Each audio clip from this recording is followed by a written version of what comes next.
Hello, I'm Rick Ducharme, the founder and director of First Coast No More Homeless Pets.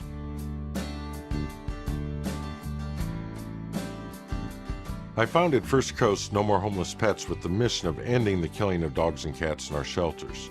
In the first 10 years, we have decreased the number of pets dying in the shelters by over 78%, and that number continues to decrease every year.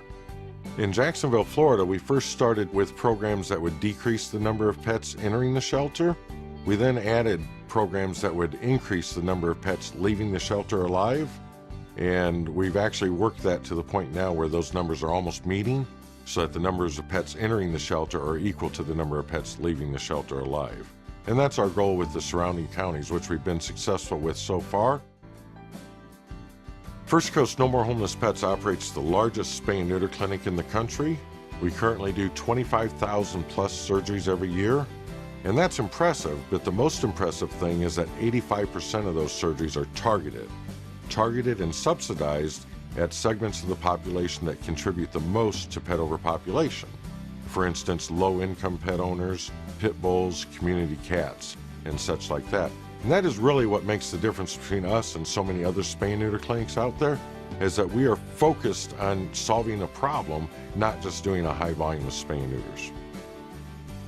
When we first started in Jacksonville, there were 33,000 dogs and cats entering the shelter every year, and that number was increasing every year by 10 to 15%. There's no way we could find homes for that many dogs and cats.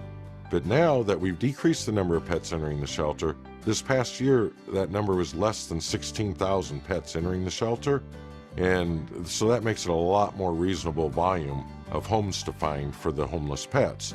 And when we decrease the number of pets entering the shelter, that allows us to truly come up with a comprehensive plan to make the community no-kill. One thing, when I first started the organization, I was certain we did not want to do is become a shelter and house pets, our own pets, because then that has to be your primary focus every day, is caring for those pets. And we felt that if we got into that, we would get on the treadmill. So what we do is we try and help other shelters in the area find homes for their pets. So we host huge adoption events that cost upwards of $60,000 to put on. They find homes for 1,000 pets at each one. They have a huge impact on the shelters, and actually in those months often we find that no dogs or cats have to die in the shelter that month.